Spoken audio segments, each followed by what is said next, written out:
All right.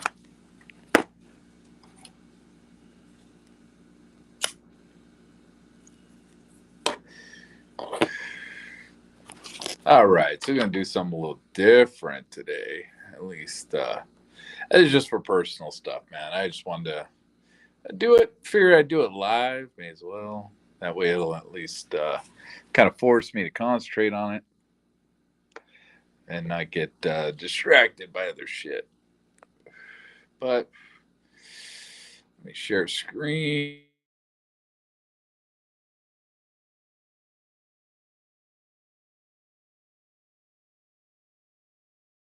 Um, I don't need to share audio on that, really, but whatever. The Fit Report, my favorite thing in the world. Absolute favorite thing in the world. Fucked up. So, for anyone who comes back and listens to this, I got 6 FOIA requests sitting in limbo right now. And I got the letters back from them. And it's interesting the way it works. I mean, I know most people probably haven't done them, yet or whatever. And it's really not that difficult. In fact, let's go on the FBI FOIA page just to show this crap. I gotta find something I can nuke though here that I don't need. What the hell is this? Oh, this is yeah, okay. Oh, yeah, that's not the page I wanted to open. Let's see. So, FBI FOIA.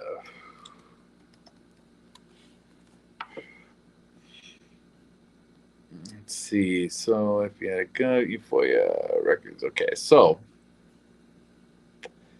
let's see. Let's go. Let's put this on real quick, just so people get an idea how this all works. I think this is the site I'm using. I don't even know. I haven't done one in a couple weeks. I got to start doing a little bit of this. Let's see. Where the hell is it? Shit, what the fuck? Where is it? Let's see. Oh, there it is. Okay. I don't need to really share audio, but I'm going to anyway. All right. So, yeah, due to the COVID-19 pandemic, the FBI's justice normal operations unable to timely process freedom of yeah, not able to process them timely anyway, from my understanding. So let's see, requests received via the whatever portal or by standard mail. And I didn't try standard mail, but I did do their little portal thing here. You can expect delays in both the acknowledgement and substantive response of your FOIPA requests. We apologize. So, my experience, and this is where it gets interesting, right? My experience on this stuff is I did 2 originally. I did 2 of them. I got one back immediately. I mean, just like, it was a couple days, maybe maybe the next day. I don't remember. But it's pretty quick, man. It's pretty fucking quick. I need to check, make sure I'm actually. Oh yeah, I'm okay. Yeah, it came back pretty quick, man, and it came back as a negative. They gave me the excuse they're putting it in the vault or whatever, and of course, we'll see if it ever makes it into that stupid vault because they got stuff from like the Capone era and shit in there. Which I don't know why anyone gives a shit about it unless they're doing documentaries or something like that. But they got back pretty quick, man. That first time, I don't know. That wasn't too long ago. I think I was back in March, maybe February. I don't remember. And then I did 6 more, and those 6 I did a few weeks back. I think it was about 3 weeks ago. Took about a week to get back to me now. I don't know if this has the actual let's see, system design. Let's see. Normal operating hours, 24 hours a day, 7 days a week. To submit requests to the FBI, select the electronic option below. To make standard requests, select paper FOIA option below. Please note that you opt. To make standard FOIA requests, all correspondence you receive from the FBI will occur through standard mail. Yeah, okay. So, when you do this stuff, I mean, unfortunately, I'm not going to get too far into this because they want to know your name, address, all that sort of stuff, and I ain't putting that out there. I mean, people could probably figure it out at this point, but yeah, I ain't doing that. Except terms of service. Let's see. So electronically transmitted. Privacy Act responses will not be electronically transmitted. Okay. These responses will be sent to you via standard mail. Valid email address will be required for authentication. The combined file size attachments may not exceed 30 megabytes. Holy shit.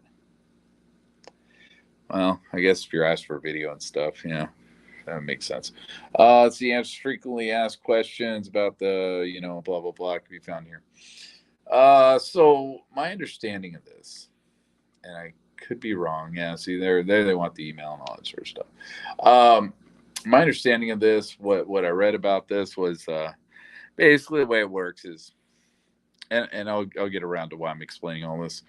The way it works is, I think they have 2 weeks, if I remember right. I think they have 2 weeks to get back to you with, or maybe it's 2 days. I don't even remember. But they have, they don't have too long to get back to you. Which it's immediate because this is automated part of the system. They get back to you immediately with a receipt saying that they've received your FOIA with a copy of what you sent to them. And then I believe they're supposed to have 2 weeks. I believe that one is 2 weeks. Where after that, after they send that out, they have a couple weeks to give you an answer to whether you're going to actually receive it or not, whether you're going to get what you want or not. And like I said, first time I did it, it was almost immediate. A couple days later, boom, there you go. Fuck you. It's going to the vault. Don't give a shit. Then, like I said, I did about 6 more, and I think it was about 3 weeks ago, if I remember right. Last week, I got an email for 3 of them. And they were all pretty generic, pretty much the same. I got excited when I saw it. I thought, oh my God, man, I'm fucking getting some shit from the FBI. But that's yet to be seen because apparently that's not what these emails say. So let's see. This acknowledged receipt of your Freedom of Information Policy Act request to the FBI. Below, you will find checkboxes, informational paragraphs about your request, as well as specific determinations required by these statutes. Please read each one carefully. Now, when they send you this email, it's time. So they give you a link. That link only that link expires after 48 hours. So you got 48 hours to actually read this shit. But I did take pictures, so it's fine. Let's see. So they have a bunch of check boxes here. The first one is request has been received by the FBI headquarters for processing. They check that. The next one they check says you submitted your request via the FBI's eFOIA system, whatever.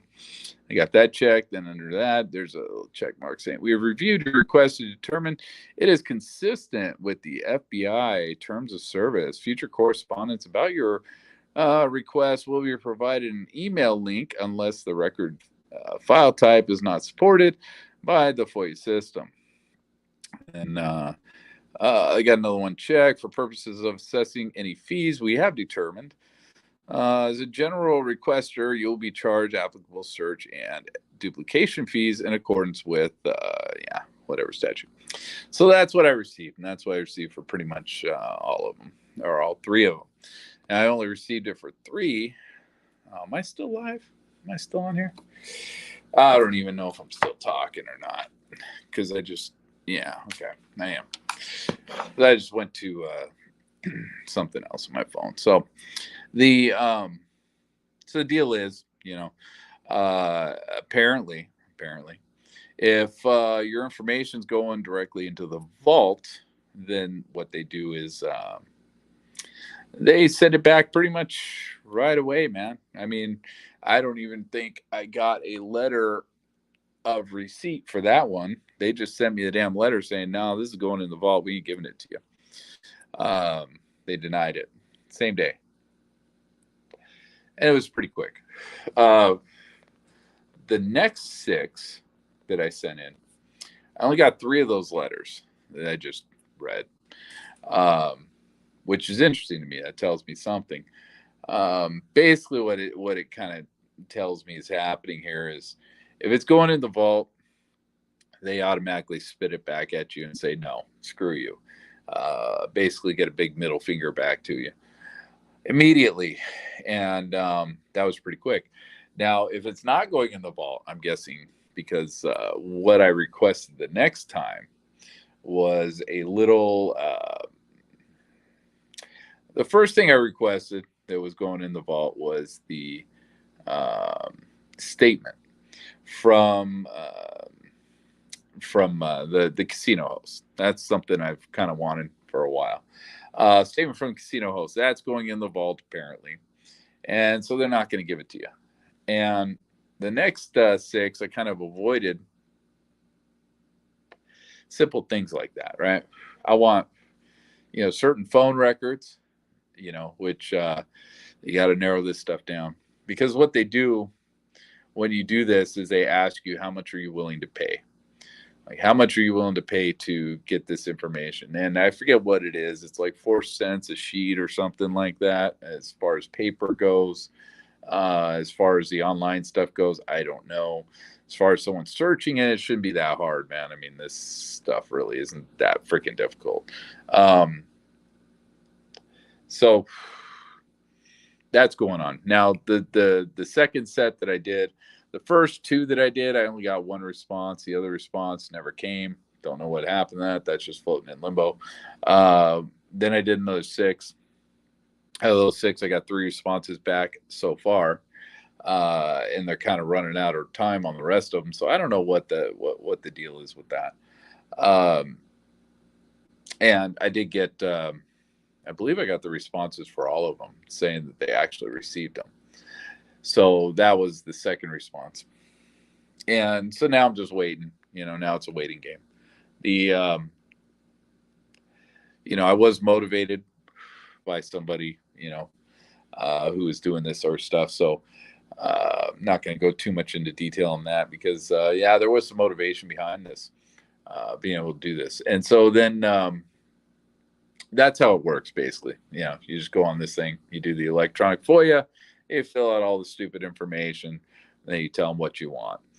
And that's it. So the interesting thing is, if it's going in the vault, send you something back immediately. The 3 that I sent out this last time, or the 6 I sent out this last time, we got 3 emails back, and each of those emails were basically what I just read you. That means, to me, that tells me that it's not going in the vault. That information is not part of the vault. So, because it's not part of the vault, who knows? Who knows what'll happen with it? I know this stuff takes forever. Because even when there's not a COVID-19 excuse on this webpage, it still takes them fucking forever to get to some of this stuff. So I was hoping that this event was getting old enough and stale enough that they would start, the FBI's got enough stuff to deal with at this point, or FBI's got more into politics than anything these days. So I figured, maybe we'll get lucky on that. But who knows? We'll see in the future. Now, what I want to do here, and the only reason I'm really going live right now and doing this, is because I want to get ideas on what to ask for next. Because so far, what I want and what they've, given me letters back for are financial statements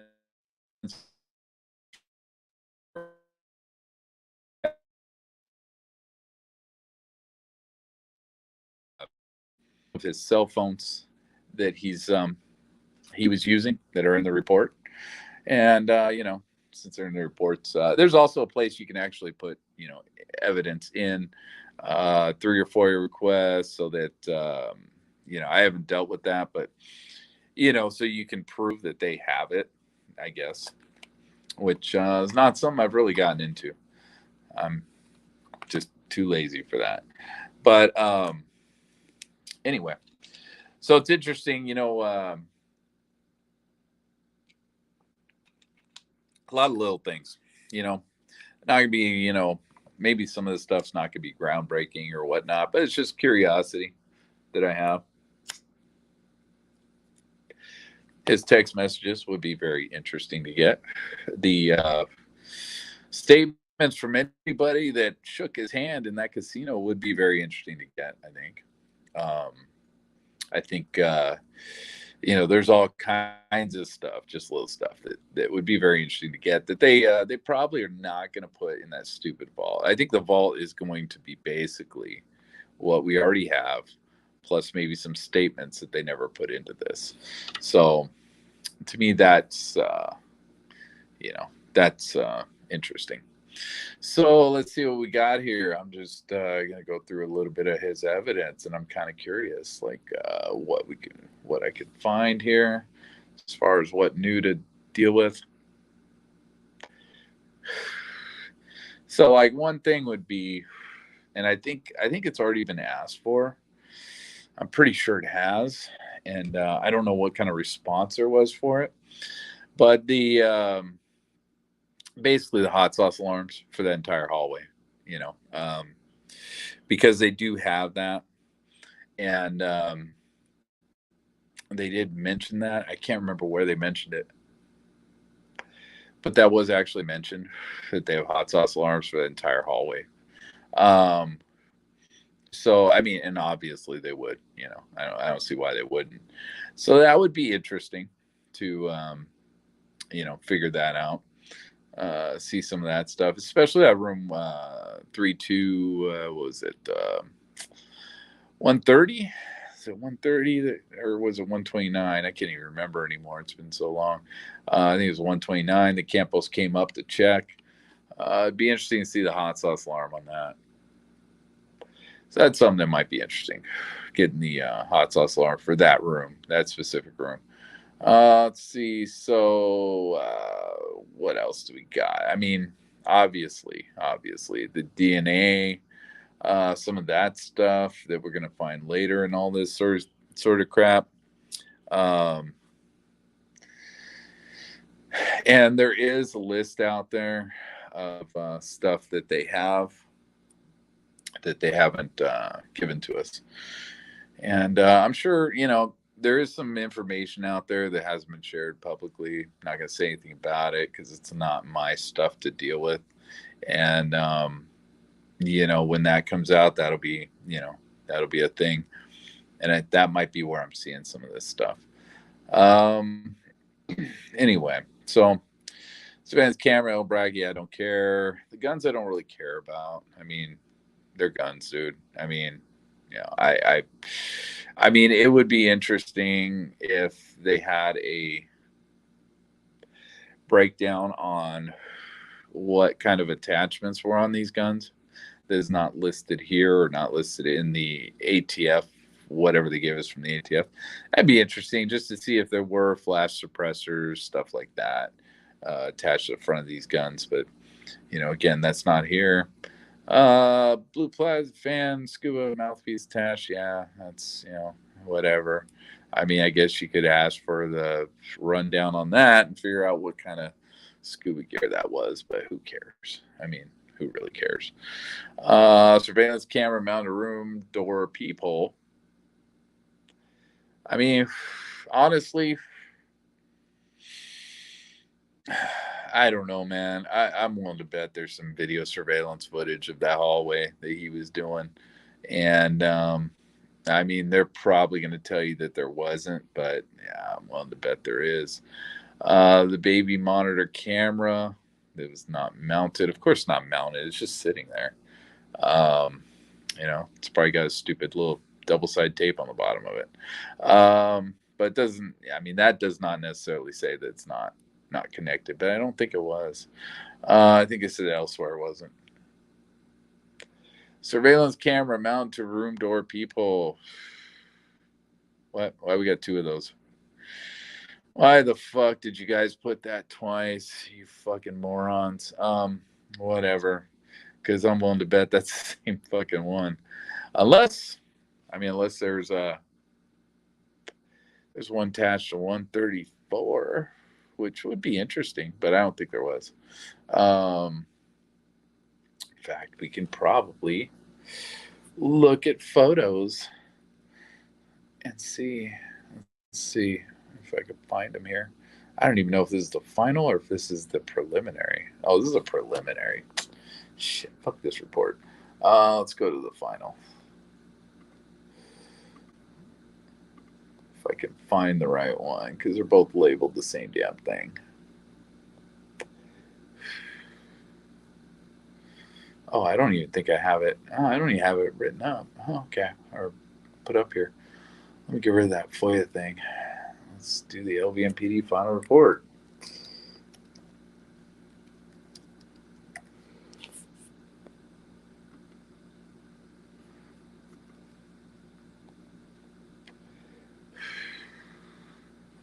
Oh, by the way, I don't know if anyone heard, but there was supposedly a shooting in Vegas. I had a friend that was out there, and he swears it was a shooting.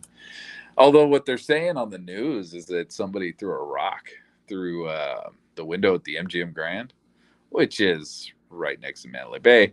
But supposedly someone threw a rock through the window. And it scared the shit out of a bunch of people. And they all started freaking the fuck out up and down the strip. But I don't know, man. I got a friend. I don't remember what hotel he said he was staying at. I think he said he was staying at Circus, some crazy shit like that. And yeah, man, they told them all to get up to their rooms. That there's a situation that everyone needs to stay in their rooms until advised otherwise. So that was interesting. All right, so here we go. All right. Let's go down on this. Bullet holes. Yeah, okay. Fuck, I don't even think I ever realized that was even there. That fucking picture. All right, that's not what I'm looking for. That's not at all what I'm looking for. Where's okay, here we go. Let's see, that's not the room. I think it's down further. All right. So right there. Let's see how far we can zoom in on this son of a bitch. All right. So let's see.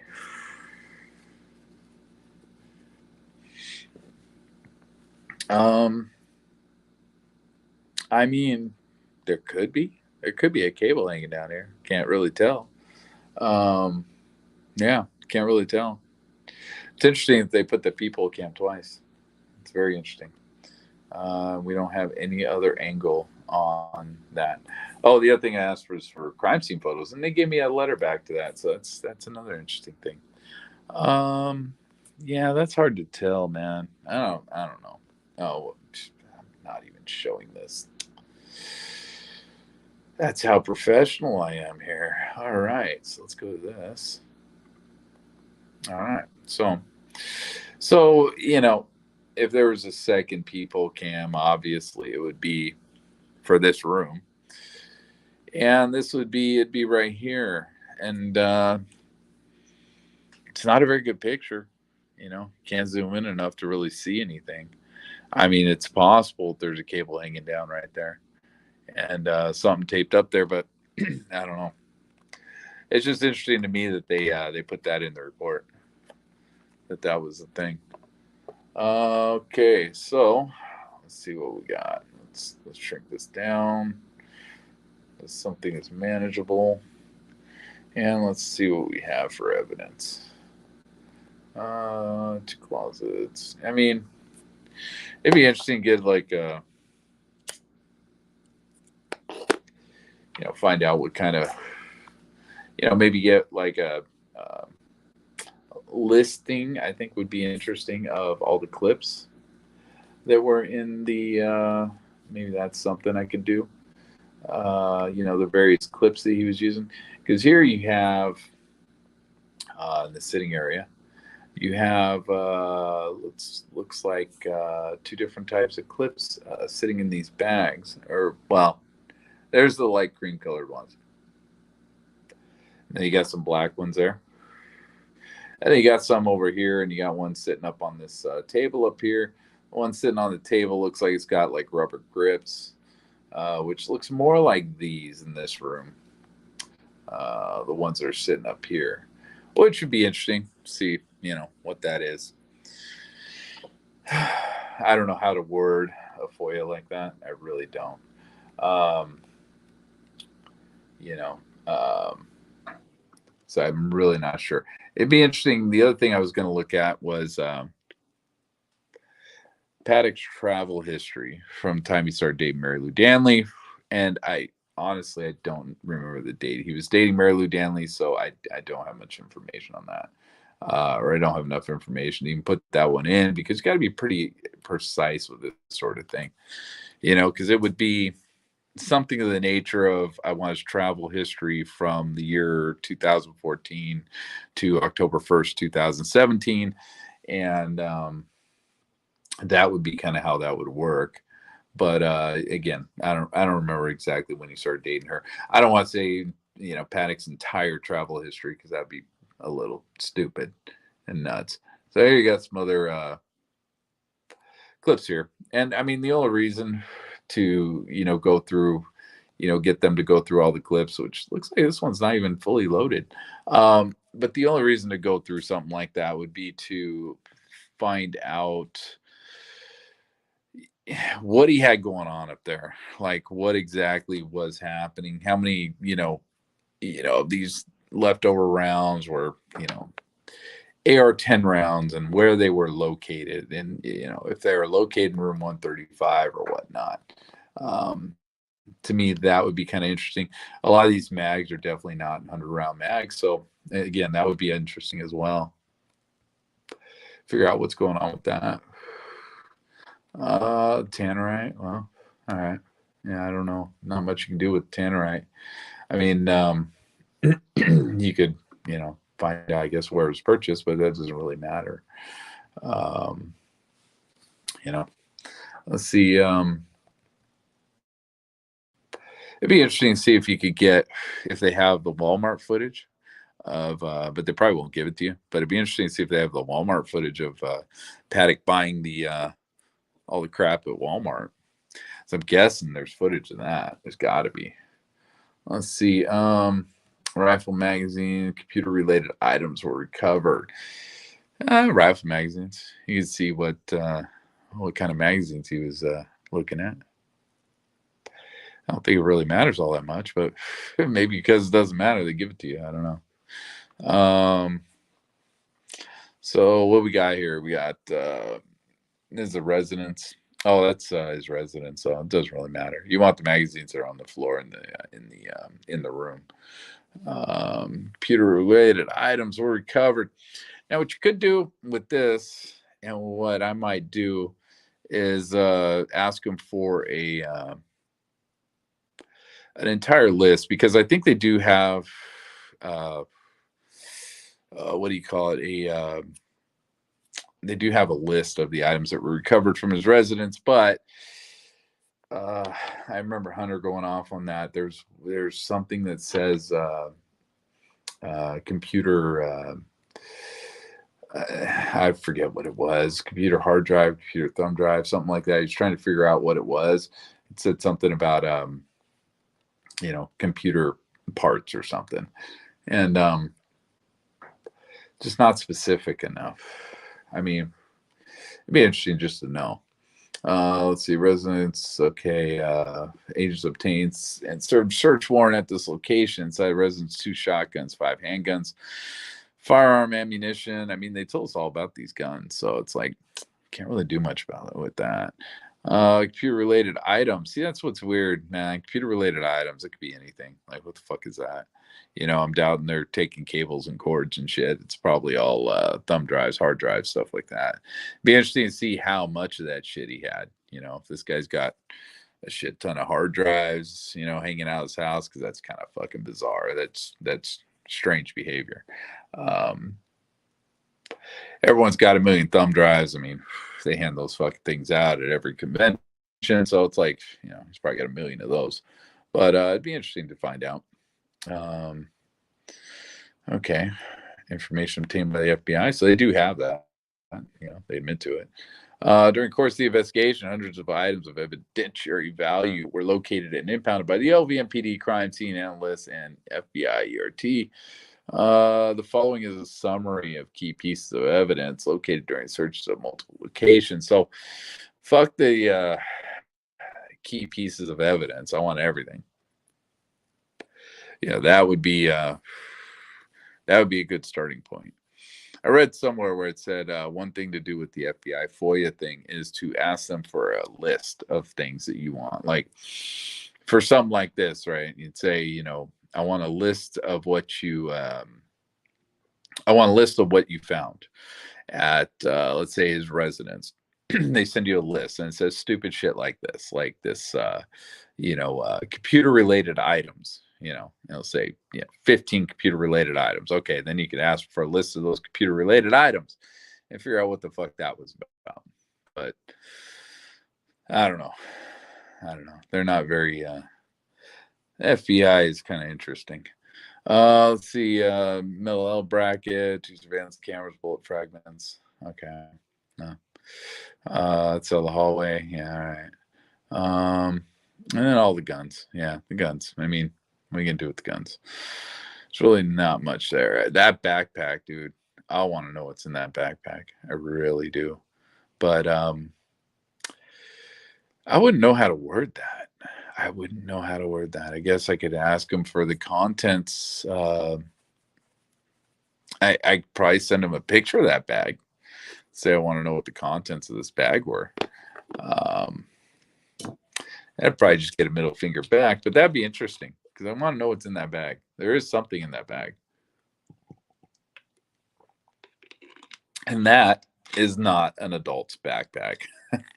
So it'd be interesting. It'd be very interesting. See what the hell is going on in there. And why he even has a kid's backpack. It's fucking weird, man. It looks brand new. Looks brand fucking new. That cable on top still has the fold on it. It doesn't even look like it was ever hung on a shelf. It looks like it just was, I don't know. He got it from Amazon or some shit like that. Got it mailed to him. But it looks like it hasn't really been used all that much. The straps are cranked down. You can see the strap, and the buckle's got to be underneath the backpack, so the strap is completely not for a full-size grown-ass man. That's for damn sure. So he wasn't wearing this thing, at least not that side of it. I guess we can't see a strap on the other side really that well. So I don't know. Maybe some of these other pictures might, but yeah, that would be interesting. The contents of this mini fridge and shit like that. I mean, whatever. Contents of his wallet, maybe. I don't know. Let's see. What do we got? Yeah, guns. Yeah, guns. It was always weird that he had this AR-10 sitting right next to the window, but never used it. That's strange. I don't know. It always seems to me like maybe he's just using this scope, not using the gun itself, and he just left the bullets out of it to make it lighter or something, and was just using the scope. Maybe had the kickstand up so he could grab it easier. And all the fucking bullshit he was blowing out, all the dust and shit. Hey, but yeah, I mean, it's possible he just had that there for the scope that's on it. I don't know. But then he had stuff like this that also had a scope on it.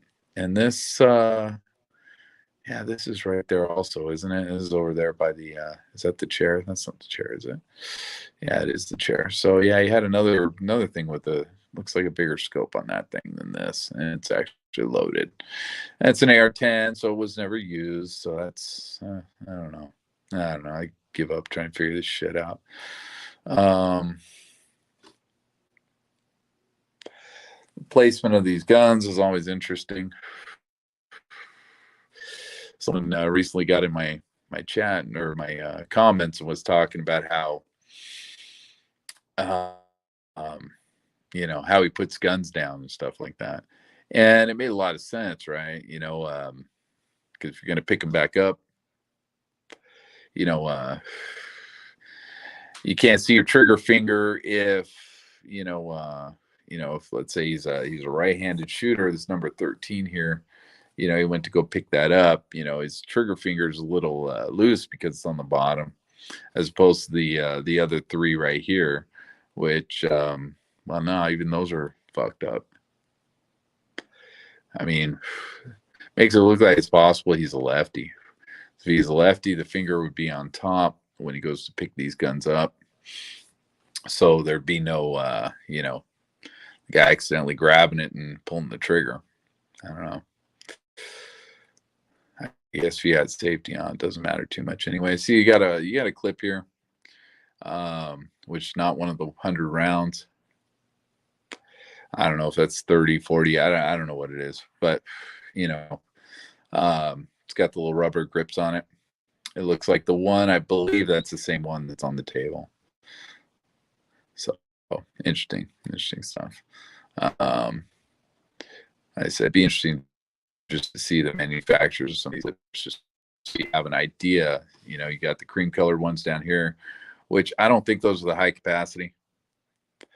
Those are probably 60 round or something like that. I don't know, but I don't remember. I think there is a list of how many rounds the clips held. I don't even know, but that's not kind of what I'm doing here. But I'm just going through, kind of rambling at this point, just because I'm just looking for everything, nothing.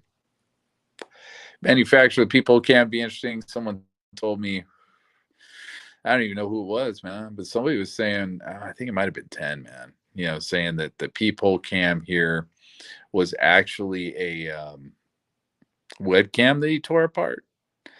I don't know how true that is, and I don't know where he got that from. So I really don't know. I mean, obviously he plugged into his computer, whatever kind of camera it was. So that'd be interesting to figure that one out. So maybe I'll do a FOIA request on that, man. Try and figure out who the manufacturer of the Peephole Cam was, and then find out what they manufacture. That'd be interesting. Blue plastic hose with funnel. Yeah, he probably bought that at a Home Depot sometime in the past. I don't even know if he had a swimming pool in his houses, either of his houses. I have no idea, because that's where that blue hose would have come from. I would think. Scuba mouthpiece attached. I mean, he could be. I mean, this guy was a scuba diver at one point, according to I don't remember what. Might have been a fucking news report I saw that out of, but scuba diver. So it's possible he was running a rebreather system at one point through a hose like that. I mean, it's possible, but I kind of doubt it. Those usually have a little meatier hoses, but I believe you can actually thread a hose through that thing for extra protection on those things, because you definitely don't want those things getting jacked up while you're doing that. Otherwise, you stop breathing underwater. Let's see. Blue plastic hose, funnel fan, and scuba mouthpiece attached. I'm guessing though that he just took that hose from his house or some shit. It's just a fucking pool hose. Surveillance camera mounted to room door peephole. Yeah, and then there it is again. Surveillance camera mounted to room door peephole. So I don't know if they're trying to say that there's one on both of them, but I don't fucking know. Baby camera not mounted. Yeah, not mounted does not mean it wasn't on, as far as that goes. Small sledgehammer. Yeah, we've all seen the fucking hammer. And I think it's an Est wing or some shit like that. So there's really nothing there. Laptop computer. Okay, so what room are we in? We're in the front. So we're talking about the I believe it's an Asus computer that's there. Looks like personal computers that you use the most were the Dells. Looks like you like the Dells. Um, Anyways, this is an Asus. But I mean, what are you going to get off of that? I mean, it probably had whatever that room peephole fucking thing was. If that was recording in any way, then you'd have that. But who knows if it's recording? And they're probably not going to tell us. The surveillance camera monitor. All right, so there's the ANRAN monitor. Spotting scope. That's fucking weird. I don't fucking know about that. That's fucking bizarre. You don't use spotting scopes unless you got a second person. As far as I know, there's no reason to have a spotting scope unless you have second person. I mean, he's got binoculars, so I don't see the pot. The next one's binoculars, so I don't see the rationale behind using a spotting scope as a strong pair of binoculars. I just don't get it. I don't know. Let's see, expended 223. Yeah, okay. Cellular phones. There's something. There's definitely something. Nevada driver's license. M Life player's card. It's interesting. He changed all his driver's licenses over to Nevada, but he didn't change his phone numbers. Let's see, polymer 40 round AR-15 magazines loaded. Okay, steel 100 round AR-15. Okay, so there's the different magazines we got, but we don't have a list. We don't have a number on those, at least not here.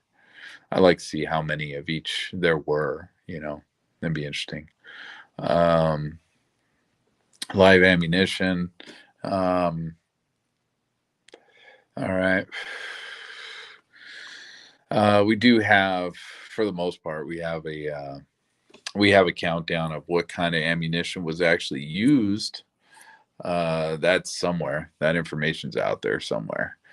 Let's see, handwritten note with distance bullet drop calculations. Okay, so that was explained to me, and that does make sense to a point. I don't know. It's in my comments. I'd have to go back and read it. But yeah, somebody did actually explain that note to me. And I guess it does, for the most part, make sense. Let's see, suitcases, duffel bags, soft rifle cases, and towels. Yeah, okay, whatever. Laptop computer on the bed. Now that's the Dell. That's one of the Dells. The other one's in the trash can with the thing ripped out of it. I believe the Asus computer is the one that we have absolutely no information on whatsoever. This Dell and the Hewlett Packard that was in room 134 were the ones that we got information off of as far as internet searches and stuff like that. Let's see, empty ammunition boxes and plastic bags. Okay.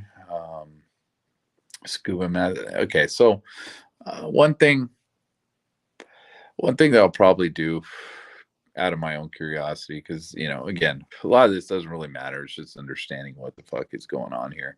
I would like to see if we can see how many of these empty ammunition boxes there were, how much of this ammunition was loaded in the room as opposed to at home with Mary Lou helping. That would be interesting to me. I don't know. I'm curious, because the timetable, he didn't have a lot of time to be loading these things. So, he wasn't in the room all that much. So it would be interesting, plus that's an operation where he's going to have to hide that shit. Every time he loads a magazine, he's going to have to put it somewhere. He zip up the bag, all that sort of shit if he has company. Because it does seem like he did have company at some point during this little trip here, although we can't completely prove it. Let's see, scuba mask, loose ammunition. Miscellaneous hand tools and drill bits. Yeah, okay. Well, I mean, who knows? Miscellaneous screws and mounting brackets. Yeah, okay. Suitcases and towels, empty rifle magazines. I mean, I guess like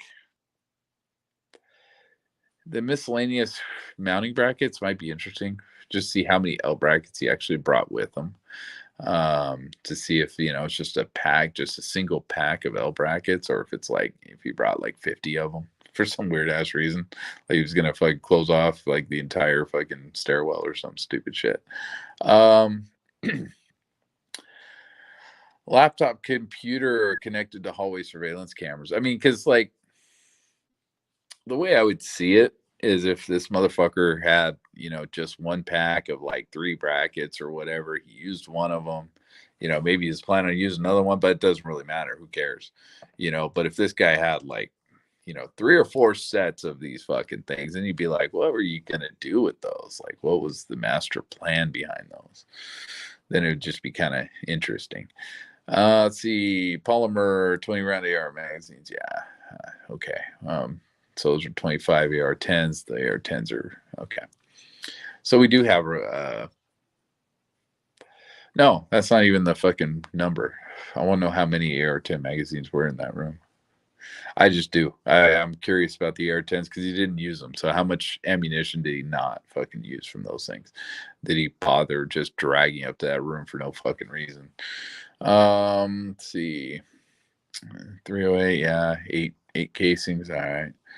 The Chrysler Pacifica. Let's see. So exploit targets, yeah. Exploding targets, yeah. Tannerite, okay. Explosive precursors. See, I don't even fucking know what the difference between the explosive precursors and exploding targets is, because I never really cared. It's just a weird thing, man. He had explosives in the car. But they have to be shot at with the gun. Strange shit. I mean, the precursors, I don't know how those work. I don't know much about that. Box ammunition. He had box ammunition in the car, huh? So he had more shit that he didn't bother unloading. Suitcases and towels. Yeah, we see those. Okay, bullet fragments. McCarran Airport. Yeah, fuckers. So this is Babbling Brook. Yeah, Babbling Brook. Yeah, it's all the stuff in Babbling Brook. Zig Zauer. Exploring targets, computer related items. See, there you go. Computer related items. Soft body armor. Dude had body armor. He was ready, man. Um, you know, but if you got body armor, man, why didn't you wear it? Like, why didn't you have it that night? Like, I don't know. I guess he didn't plan on really fighting back. He was just do as much damage as he could, and then just saying fuck it, suicide by cop, I guess. Well, no, not even that, dude, because he didn't fucking he didn't even last that long. So I don't know. Soft body armor though, yeah. Why wouldn't you wear that? Why wouldn't you bring that with you? Computer related items. Whereas this is a Babbling Brook shit, right? So this is Mesquite. Yeah, Mesquite. So he made a bunch of trips to this place. So yeah, you could have picked that up if you wanted to. That wouldn't have been too hard. Maybe it was just too much carry. Didn't want to. I mean, he could have worn that bag, for Christ's sake. It would just made him look a little fatter, but that's fine. Let's see, Reno, Nevada. He didn't have a lot of guns at Reno. That looks more like somebody who's like a gun enthusiast and has a shotgun for home defense. 357 is probably something he bought just as a gimmick, and all the 9mm are probably just his toy guns. Fire ammunition, rifle magazines. Rifle magazines got no rifles, but you got a rifle magazine. At least I don't think. Yeah, none of these are rifles. He's got two 12 gauges. Yeah, but he's got no rifles there. But he has the magazines. I don't know, whatever. Computer related items. Okay, all right. I mean, the fact he's got rifle magazines here is kind of strange. With none of his rifles there. I mean, I guess he could have been storing some of his rifles there at some point. I mean, maybe he had maybe some of his rifles originated there and he moved them, but left the magazines there because he had plenty. God, I wonder how much money he just spent just in magazines alone, because he had a shit ton of them. Bullets and bullet fragments. I don't know how much it cost. Bullets and bullet fragments. Yeah, okay. Ammunition. Several types of ammunition were located. Yeah, we know. AR-15 magazines were loaded with hollow point and polymer tipped hollow point ammunition. Yeah. Yep. AR-10 rifle magazines and bolt action rifle were loaded with tracer, frangible, incendiary, armor piercing, and armor piercing incendiary ammunition. Okay, so he loaded up homeboy's ammunition.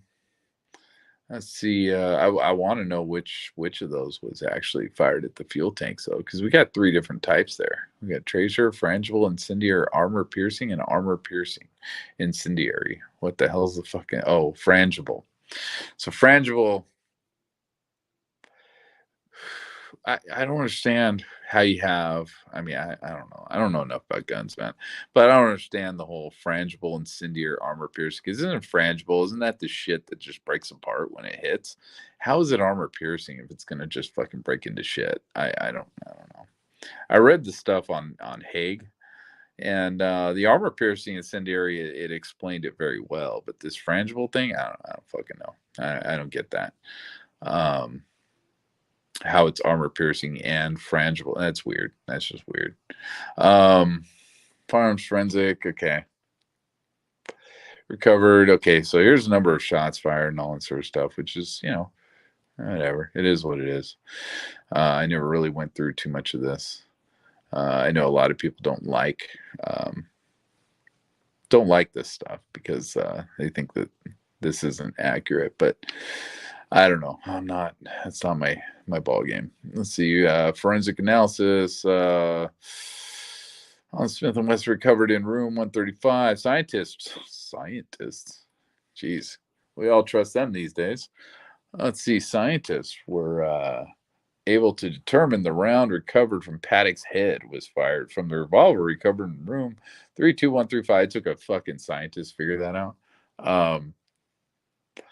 I guess, yeah, okay, whatever. It was determined the spent shell casing recovered in the cylinder of the revolver was fired from the revolver. Well, I hope so. I'm fucking loading blank rounds into a fucking revolver. That'd be kind of insane. Let's see, lock interrogations. Key cards for hotel rooms in Mandalay Bay are programmed by computer when checking into the hotel. Each card is automated to open the room door associated with that guest. As a result, each time a card is used to gain access to the guest room, the information is electronically stored. Lock interrogations were requested. Yeah, we got those, which is impressive. October 1st, or yeah, okay, I don't care, dude. Fuck, whatever. Let's see, DNA. So this is another thing that'd be kind of interesting to try for, I guess. I don't know what kind of. I don't even know how to word this. I don't even know enough about DNA to I can ask the FBI. I want fucking the DNA analysis from, I guess you could just say that, see what they give you. But it seems to me they want you to be a little specific on these fucking things. But several items of evidentiary value. I guess you know what that would be a good one. I think I'm going to do that. A list of the items that were collected for DNA analysis. Just get a list. I want to know what you guys collected, what you were looking at, what you thought was interesting enough to do DNA on. That to me would be that'd be interesting. Like the sheets and shit. I mean, is that what they're doing, or are they doing like the glasses in the room, or like what is that? Well, these okay. Well, we got a little bit of an answer. These items include 24 firearms recovered in the rooms. I don't care about that. Along with personal items. See, that's what I want to know. Like, okay, so toothbrush, shit like that. And we're compared to known samples for Paddock and Danley. And then once you get it, then you can ask, like, okay, so what, you collected all this shit. What were the results for each of these items? Scientists were able to determine Paddock's DNA existed on several firearms, yeah, including the Smith & Wesson revolver. Yeah, had a lot of DNA on that shit. When tested against Danley's DNA, the result for the firearms were either inconclusive or negative. So she didn't touch the guns much, huh? DNA recovered on personal items located in the rooms were tested and found to belong to Paddock and Danley. DNA also, okay, so DNA recovered in personal items. Okay, that's again, what items are we talking about? Um, what what was tested positive for Danley and what was tested well, mainly you'd want Danley, just to see what the fuck she was touching. DNA also returned known samples. Can you imagine, dude? Like the fucking vibrators, the DNA. Oh man, I may actually put that in, man. The fucking DNA on the vibrators, if they even did those, that would be pretty perverse and disgusting. But it'd be interesting. And see if those were so. Like, let's say you get a test back negative, right? Both vibrators, whatever. I think there's two of them. Both vibrators test negative for Danley's DNA. That's weird. That would be strange. That would be extremely fucking strange. So that would be an interesting thing. And then whose DNA were they tested for? I don't think they can't. Well, yeah, the FBI can match DNA these days because they use that 23andMe bullshit. That thing's kind of a scam. It's been used by the government. They give data to the government, so they could actually figure out whose DNA was on those motherfuckers. Which, yeah, that'd be interesting. It'd be curious to see what kind of who was up in that room, right? That's the only reason you do something like that is what kind of hookers or whatever were up in that room. See, DNA also returned to known samples, and then you'd ask them for the hooker statements, which they're never going to give you. They're going to say, "Oh, we didn't get that. We don't know what you're talking about." DNA also returned known samples of hotel employees and previous room guests. Yeah, that's fine. You'd expect that. Investigators conducted interviews with those people. Okay, well, there are those interviews out there. It was determined they had no interaction with Paddock and were not involved in the events of 1 October. I mean, yeah, I mean, they're making it irrelevant here because you don't want interviews of previous room guests because who cares? They didn't know shit. Hotel employees would be interesting. Let's see, because we don't have a lot of that. Let's see, digital. There are approximately 2,000 leads investigated. Okay, so I guess you could ask for a listing of what leads were investigated. I don't know what they would send you back for that. I have no idea what they'd send back for that. Probably a giant middle finger. I don't know. Approximately 22,000 hours of video and 252,000 images were obtained by investigators of the LVMPD and the FBI. So, the problem is, like, if you get you say, I want a list of all images that were collected, they would sit there and they would give you something saying, Paddock pic.jpg, Paddock pic2.jpg, Paddock pic3.jpg, pdx.jpg, and all this stupid shit. It'd just be a bunch of crap. So that would be kind of fucking pointless. And then you'd have to ask for each individual image, and you probably wouldn't get it. They probably just give you the middle finger, say, "Now, fuck you." Or say they don't have it. Analysis found 500 sightings of Paddock. See, that's interesting. Like, if analysis found 500 sightings of Paddock, where did you see them? Like, where were these sightings? Like, can we get a list of where these sightings had taken place? If there is a list available of that, I don't know. 4 laptop computers, 3 cell phones, yeah, and let's see, 4 laptop computers, yeah, because one was destroyed, one was on the bed, one was on the counter, one was in 134. Forensic analysis of all electronics located in room 134, 135 been completed, and the result of the analysis is listed in the following section. Now, if this is all they did, if this is the entirety of their analysis and not just a summary of what they felt was important, this is really fucking sad. Really fucking sad. because there's got to be more than just this shit on there. Um, so, so yeah, Dropbox.com, right? What's in his Dropbox? That's the next one. I keep forgetting to put that on there. I want to know what was in his Dropbox, which they're probably not going to tell me, but nevertheless, I'm going to put in for that anyway. Box.com, never used, don't know anything about it, but again, that's another one. Is Microsoft OneDrive? Yeah, okay, so that'd be interesting. Dropbox, Microsoft OneDrive were installed on the laptop, so they're installed. So he probably used them. Box.com was accessed through a web browser. Okay. So yeah, I mean, yeah, that's something. FOIA the shit out of that. Dropbox, Box.com, Microsoft OneDrive, off the HP.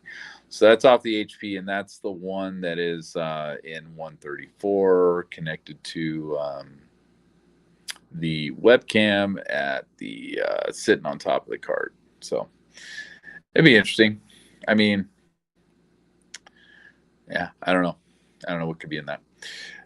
So Google Maps. So what is this? This is the HP, right? Yeah, this is the HP laptop. So this is a 134, obviously, and these are all the searches. Gone through this a million times, banged my head into this wall over and over. He did all this on May 18th, which is interesting. Did a bunch of searches on May 18th. It looks like May was when, plans were starting to happen, but these have absolutely nothing to do with the shooting whatsoever.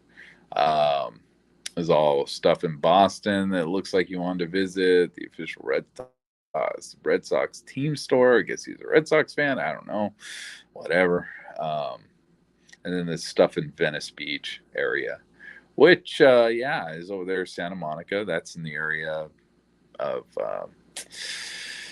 where he had I don't want to talk shit, man. I really don't want to start talking shit, but it's where he had a common residence with somebody in the community at one point, which was never really explained all that well. But nevertheless, he was looking that shit up in May. I wish that person was a little more forthcoming about his time at that residence, but not getting that. May 18th. So this is also May 18th. Yeah, and it's basically the same stuff. Summer concerts, Grant Park functions. Whatever. Biggest Bear. I don't fucking know what that is. La Jolla Beach, open air concert venues. Yeah. Biggest open air concert venues in the USA. And how crowded does Santa Monica Beach get? I don't remember what came up with the biggest open air concert venues in the USA, but whatever. September 4th, Las Vegas rentals. Okay, so May, June, July. Yeah, so that's a long ways out, dude. That's a long ways to try and put May 18th with September 4th and put any. Yeah, I don't know. I don't know if those have anything to do with each other at all. I don't know if this biggest open air concert venue pulled up something in Vegas. I kind of doubt it. It's possible that the Life is Beautiful came up on that, but not the Harvest Festival. The Harvest Festival is not a huge area. Anyway, of course, most of them are out in the middle of nowhere, Stagecoach, shit like that, Coachella, stuff like that. They're out in the middle of nowhere. I don't think you're going to be doing the same kind of event from something like that. Las Vegas, Ogden for rent. So he's thinking about renting in September 4th. Yeah, okay. But again, well, you can't really FOIA any of that shit. There's no real reason to. I mean, they did kind of screw us on some of the stuff on this because it was found out that there was more than just what they gave us as far as the condos rented from the Ogden. Let's see, which would be interesting to find out, like, who that condo was rented from and if there's any reason for them to hide it because of that. I don't know. I mean, yeah. September 5th, search will perform for Life is Beautiful expected attendance, Life is Beautiful single day tickets, and Life is Beautiful Vegas lineup. Okay, so he's looking in the Life's Beautiful Festival there. Okay. September 15th, searches were performed. SWAT weapons, ballistics, chart 308. SWAT Las Vegas, ballistic, and do police use explosives? Okay. You want to know if he's getting blown up? Like I say, he didn't fight the police. Like he didn't do anything. You know, he killed himself. So, and he didn't bring a bulletproof vest, so he wasn't planning on fighting the police off. But, you know, this is September 15th, so plans might have taken a different path past that point. I mean, I'm still kind of the opinion a lot of this was last minute bullshit with him.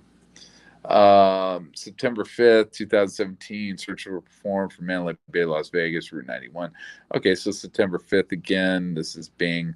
Why do you do this? Like, why does anyone do this? Why does anyone go from a Google search to a Bing search? I mean, was he not getting what he wanted out of fucking Google? So you went to Bing? Or did he go to Bing and then Google? It's like, it's weird. Because he looks up, let's see, Mandalay Bay, Las Vegas, Route 91 Harvest Festival. So he looked up the Harvest Festival on Bing, but not on Google. He looked up Life is Beautiful on fucking Google, and then on Bing he looked up the Route 91. That's weird. It's weird. I don't know what that's about. I'm kind of getting off track here. I'm trying to think of what I can FOIA out of shit like that, and there's really nothing. I mean, Box.com, Dropbox right now would be huge. That would be massive. But all these internet searches you can do yourself for the most part, except for this Google.com I don't know. One of these was a bad link. Oh, the maps, the Google Maps. That's a bad link. That doesn't exist anymore. Let's see. Following websites were accessed using Internet Explorer. GrandParkMusicFestival.com. That was May 18th. May 18th. Yeah, San Diego. Looks like he was planning on going to San Diego in May. VividSeats.com. And Vivid Seats that's a weird company, man. I don't know why you buy tickets from those fucking idiots. Because they have some really bad fucking reviews, man. The High Rise Group, September 4th. Yeah, I don't know. Let's see. Computer forensic analysis of Dell laptop model E5570 revealed numerous internet searches for open-air venues. Additionally, several hundred images of child pornography were located on the computer's hard drive. Fuck. And again, like, if you could figure out, what they stole from his houses, if you could figure out what was taken from the houses, and if there's massive amount of hard drives or something like that at his houses, maybe this is legit, and he's into the child porn, and maybe he's doing something with it. Maybe he's running websites with it. I don't know, but getting all Mr. Robot and shit. But if that's, that's possible. But, I would think if you found out he had, fucking 20 terabyte fucking hard drives, external hard drives sitting in his house, it'd be like, this motherfucker's doing something crazy. If he has servers at his house, he's doing something crazy, mining Bitcoin maybe, but probably not. And, which that would be interesting. But, it's, you could go in, I guess, and that's something I should probably do is go in there, FOIA, a listing of what computer parts were taken from his houses. And if you get a response back and you can see that there's numerous fucking hard drives on there, you could then say, give me a list of what was on those hard drives, or even a summary if they have one. But see, the thing is, they're not investigating for you on these things. So you're asking for evidence that they've already collected. So, if you go in there and you say, I want a list of what's on those hard drives, they may come back with, well, we don't have a list of that shit. We just have the hard drives, And then if you say we want a summary of what's on the hard drive, they may say, we didn't make summaries for this shit. So I don't know. I don't know how that would work out. But if he had a lot of hard drives, man, I mean, that would be interesting. Not thumb drives, but actual hard drives. If he had servers, that would be, that would tell you he's doing a business out of his bullshit. Um, okay, so the following internet searches from his laptop are indicated below. Yeah, so September 30th, September 20th. What? Wait, what? Why do we go? Oh, okay. So it's Nevada gun shows September 2nd and September 30th. Okay, so those are is that the dates they did the searches? I guess it's dated searches. Okay. Um, yeah, all these things. Arizona Charlie's Decatur, man, this shit drives me nuts, dude. It's like all these stupid museums, Cashman Field. I mean, Cashman Center makes sense. That's the only one that makes sense because that goes along with Nevada gun shows. They have Nevada gun shows there. That makes sense. But the rest of the shit, it's crazy. It's fucking crazy. He went to El Cortez, so I mean, whatever. I don't know why a guy that goes to Vegas all the time, that gambles all the fucking time, that should know all these hotels inside and out, is looking him up unless he's looking for rooms. But you're looking for rooms. Well, I guess he could have been looking for rooms at El Cortez. Yeah, I guess that makes sense. And Fremont, I believe, at that time was under renovation still because they had a long ass renovation where their rooms were closed. They did not have a hotel. They just had a straight casino. That was it. But I guess that's possible. If you're trying to say that he wanted to overlook the concert venue for Life is Beautiful, I guess that makes sense. That El Cortez and Fremont. That was late September. September 23rd.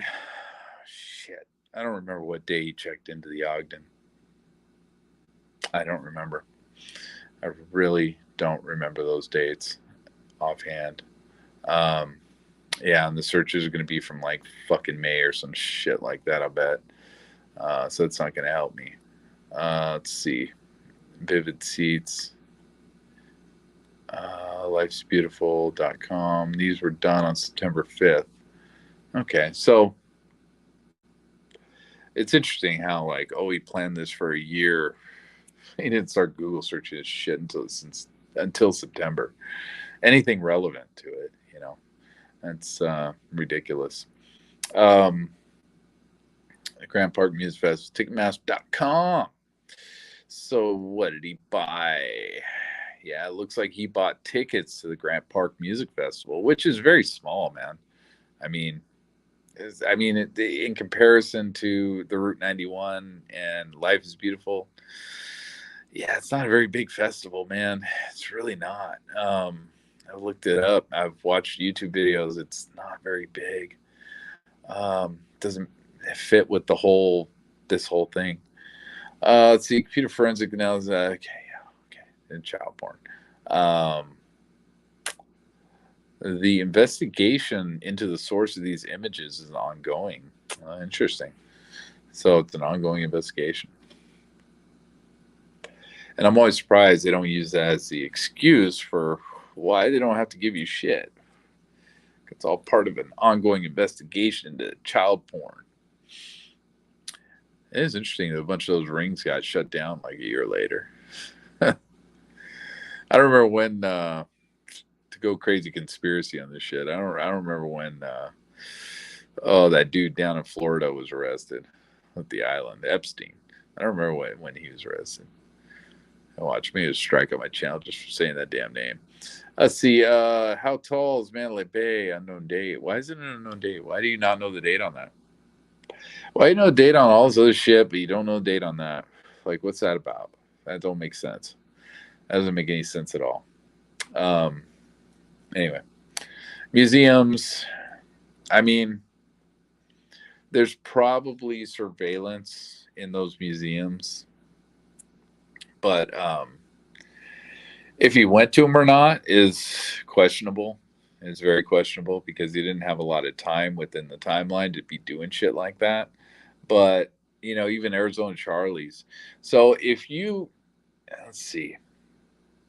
if you requested a listing of the images where he was seen, or even the videos, you may see something, you know, with Arizona Charlie's on there, let's say ACD dot JPEG or some shit like that. I mean, or dot MOV or whatever kind of file shit they use. WMV probably. Um,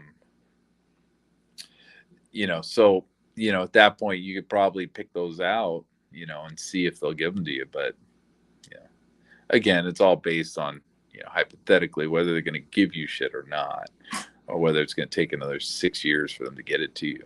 NHRA schedule 2017. It's interesting. He did that on September 30th. So if this plan was already in place, why are you looking up the NHRA schedule for the rest of the fucking year when you're going to be dead tomorrow? I don't get that. That's weird.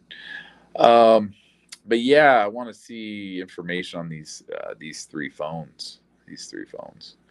And again, the interesting thing, I don't know if I ever mentioned this in a live stream or not, but I did mention this to Hunter back in the day. It was always interesting to me that this guy had two phone numbers that were almost identical. They're one number apart. That's strange. That means he probably got those phone numbers when they were generated, like right as they were generating phone numbers. And he probably bought two phones right at the same time. I don't know when those numbers were generated, so I have no fucking clue. I'm sure the FBI knows, but I don't. No telephone numbers were contacted. All Pack's device, however, there were phone numbers which contacted more than one of his devices. Oh my god, yeah. And then that's one of those things that just fucks with your brain. So he didn't have one generic number. They called all of them, but he did link them so that he could answer multiple numbers on one phone. I forget how you did that, man. I know it was just a star or something, and you can set it up. It's pretty easy. But I'm guessing that's all they're talking about. But I don't know. I don't have any information on that. Let's see. Devices used, telephone numbers, or device most used by Paddock. Yeah. See, I want texting information on all these. Which, if they wanted to screw me, they would just give me a thing saying this many texts were done and all that sort of shit. But now I kind of would like to see, when they go to court, they always have the text information. So these are generally stored and they can get a hold of them. So it'd be interesting to see if like maybe that hooker was actually legit. The one that's saying that she was, well, I mean, she didn't call herself a hooker, but she basically was. And whether she was legit or not, and she had a relationship with him, and that she was texting him while this was all going on, while he was staying at the Mandalay Bay and stuff like that. It'd be interesting. It'd be interesting to try and prove that right or wrong, one way or the other. Let's see, financial analysts and analysis. Well, it's completed on Paddock revealed a large decrease in financial liquidity. Investigators see, and this is something I asked for. I want the bank records here. 14 bank accounts associated with Pat. 14 bank accounts. What the fuck, dude? Are you fucking kidding me? September 2015, his bank accounts totaled just under 2,100,000. By contrast, September 2017. Now, 2 million bucks, that's a lot. That's a lot of fucking money. But spread over 14 bank accounts, that's kind of fucking weird. That's strange. But I'm guessing bank accounts are probably set up for various properties. People renting the properties, because I have some experience, I guess, with that. I guess not really, but yeah, somewhat. So you set up a bank account, and all the money from the rent goes into that bank account. That bank account is then used to pay property taxes at the end of the year. Any money left over is used for renovations for the property. If the person's plumbing goes out, you send the plumber out. You use that bank account to pay for whatever you got on that. And basically, you're just building equity. If the person's paying, if you're paying mortgage on it, you're just building equity on it at that point. And If you paid it off in full, then you're just hoping that the property value goes up. But I'm guessing that could be a number of these bank accounts, could be something of that nature. And so they wouldn't have that much in them. Have a couple grand in each one. That's about it. He'd never take money out of them. He'd just use them for renovation, stuff like that. Let's see. By contrast, September 2017, the amount of accounts dropped to 530,000, with most of the decline occurring in 2017. Okay. So he started spending money like crazy. I mean, he's traveling all over the fucking world. I mean, he went to Boston. It looks like he might have went to San Diego, possibly. He went to Venice Beach. It looks like he sent Mary Lou out there to, the Philippines, most likely. And so, yeah, you're going to have a little bit of a decline in that, but from 2 million down to 530,000 is quite a bit. But see, then the next line we get the 600,000 was paid to casinos. So this guy was using markers. It looks like markers usually have to be paid within, I believe, 6 months. I believe it is. So, most of his casino losses, at this point, for that would have been within the last 6 months, approximately 130,000. And in Vegas, my understanding is in Vegas, you could actually be arrested for not paying that shit. Other places, it's not necessarily a criminal thing. They got to take you to court to get their money. There, I believe they'll just fucking arrest your ass and force you to pay it. Anyways, approximately 130,000 was associated with Danley, and over 170,000 was paid in credit card companies. So 130,000 was associated with Danley. What the fuck does that even mean? Like, what does that really mean? I mean, is that the money that he was sending to her during this thing? Is that a bank account that's separate from the rest?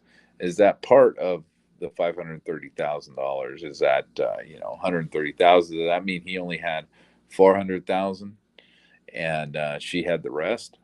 I don't know. I mean, it's a pretty number. It almost fits perfectly, but whatever. But considering this is all stuff he paid off, this is money that was already detracted from the 2 million mark. Tells me that the 130,000 is not included in this 530,000 that he had left over. Let's see, Paddock made almost $95,000 in firearms and gun related purchases. So 95 grand. I don't know much about guns, but considering what he had, that doesn't sound like a lot, man. I mean, 95,000 gets you a nice car. This guy drove a Chrysler Pacifica, for Christ's sake. I mean, come on. I don't think the $95,000 in firearms is, all that egregious in that 1 year. But I think there's a rundown on what he bought. He did buy quite a bit. One of the last checks Pack wrote was to the IRS for over $13,000. Why do you pay the government when you're going to do something like this? Why do you pay anybody any money when you could do something like this? I guess I don't know if they'd come after your state. I guess they could. So maybe that's what was going on. I don't know. I don't know enough about that. Suspectology. Let's see. Is there anything worth foiling out of this shit? I mean, not really. They're not going to give you Mary Lou Danley's information at all whatsoever. They're going to tell you she's still alive, and we can't fucking disclose that. I mean, the 600,000 paid to casinos. I don't know if you can even FOIA that. I don't know if they give you that because it'd say, no, the casinos are a working business. We're not telling you what kind of money they're collecting. Credit card companies. I mean, maybe they'll tell you, yeah, I paid this much to certain credit card company, this much to another company, this much to, it'll be paid 60,000 to Chase, paid 40,000 to whatever. I don't know. Let's see. Suspectology is gathering of information. Oh God, this is like the FBI's biggest fucking failure right here. Oh, this fucking part of the FBI is fucked up. Suspectology is the gathering of information to help establish the identity of a suspect and motive in a crime.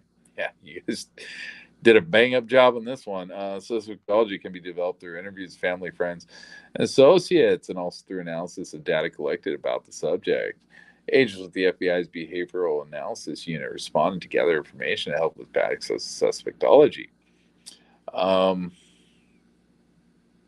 yeah, what are you gonna ask for? Like, what are you gonna ask for there? I don't even know. Time of this report, FBI's BAU assessment of Paddock is not complete. Will be released by the FBI at a later date. Yeah, and that was a banger. That was exciting. In order to obtain a better understanding of Paddock, the following interviews were completed with his family members. Yeah, so um, I mean, Mary Lou, it would be interesting to see. Um,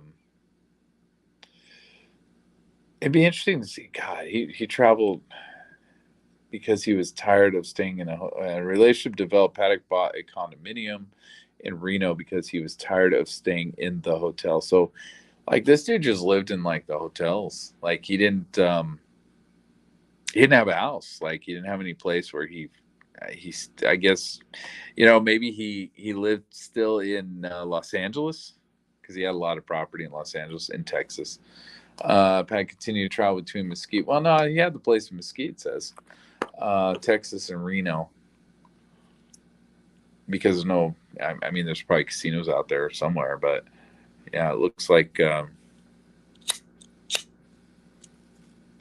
he was living in Mesquite and just go up to Reno just to gamble, probably.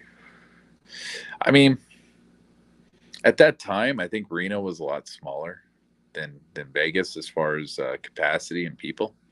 So, I mean, I know it's blowing up now, but I don't know, man. I don't know. Seems like he just wasn't really a people person. I guess that's probably obvious, but I just there's people that say he wasn't. I've heard that lately. Like, they think it's bullshit that he was he was antisocial. Antisocial. Let's see. In 2014, Paddock purchased single family residence in Reno. Yeah, and sold the condominium. We have that information, I think. I don't know how legit it is, but we do have some information on his financials. Paddock and Danley moved into the house, became their primary residence. In January 2015, Paddock purchased single family residence in Mesquite. So, okay, so they started dating in 2014. It looks like. Let's see. Danley moved into 2013. Okay, so wait, where did they start? Let's see. Born in the Philippines, lived in Tennessee and Arkansas until separating from her husband. I thought that guy lived in Australia. I don't know, I could be wrong. Following his submarine, he is Australian though. But let's see. Well, Reno, Danley, Menstein, and Paddock are professional relations. So, 2013, we have. I guess I'm moving in together, so I guess I could ask for 2000. Let's see. So it'd be travel records for Stephen Paddock, starting in 2013, ending in October 1st, 2017. Okay, I'll do that. After acquiring, routine travel to Las Vegas, stay various hotels while gambling. Most trips were for a few days at a time. They had hosts at several casinos and would book rooms, show tickets, concerts through casino hosts. Paddock would often request a room with a nice view.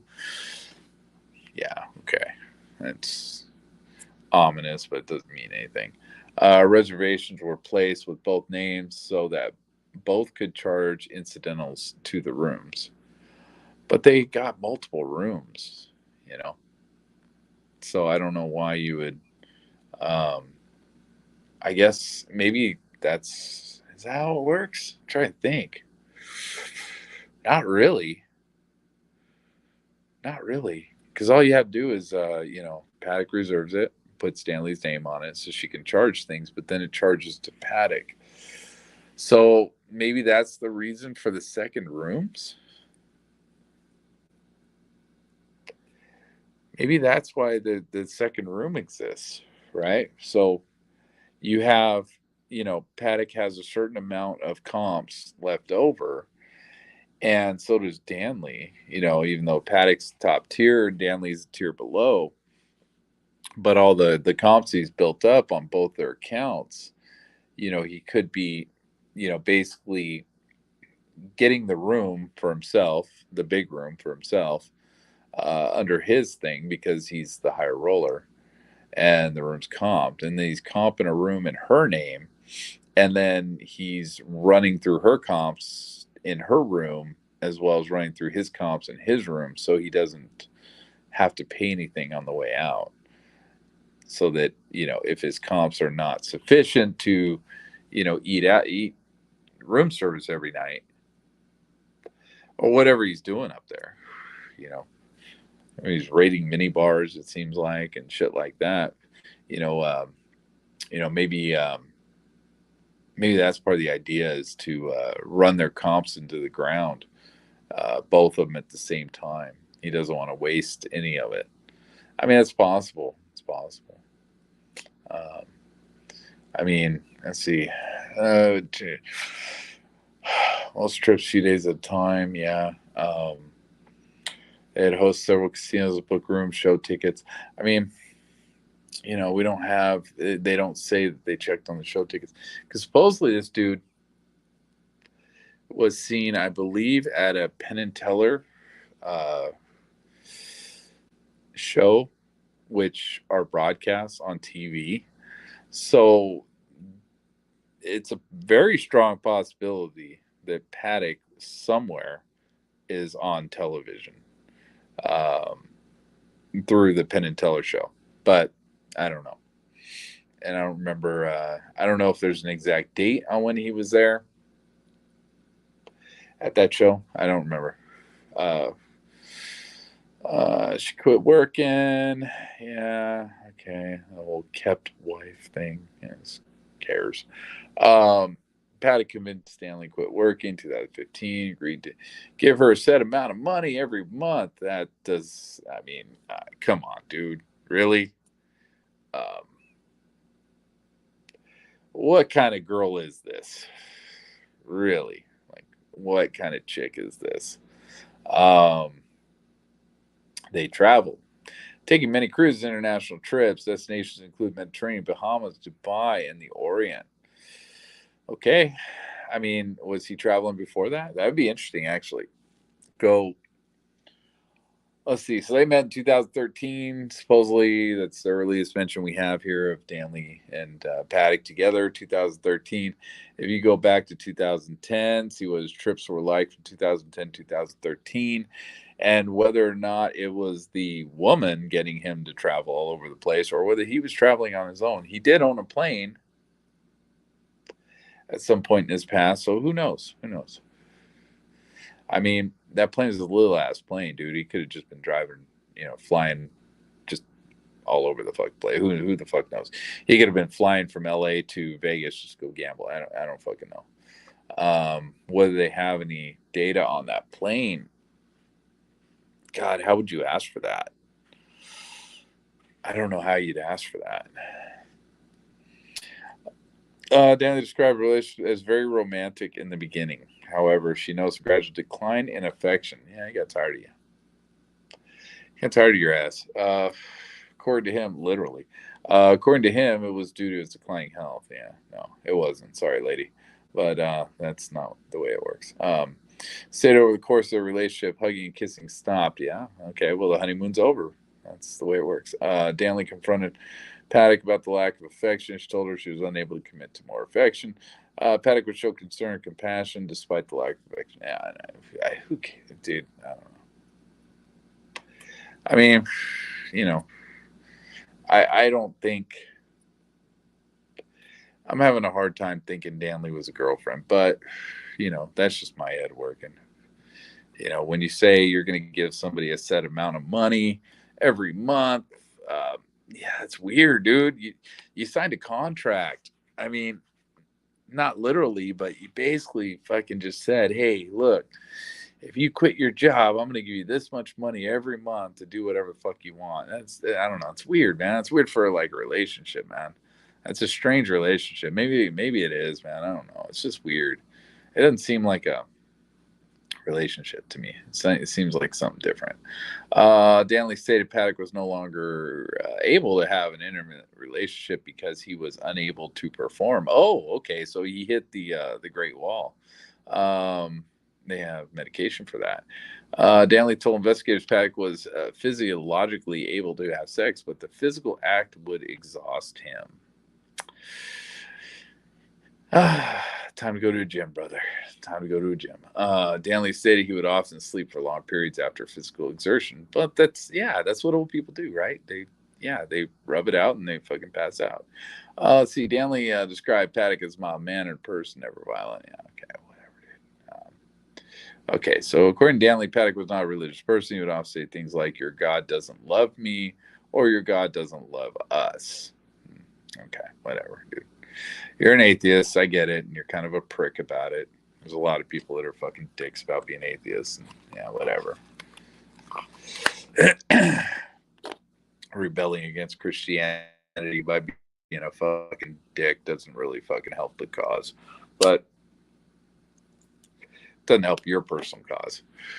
Because people just see you as an asshole at that point. And fucking, yeah. You're just as bad as the people you're talking shit about. Danley stated Paddock didn't talk in length about politics, not belonging to any political organizations. And he probably didn't. Paddock did express a dislike for Obama administration. Was happy when President Trump was elected.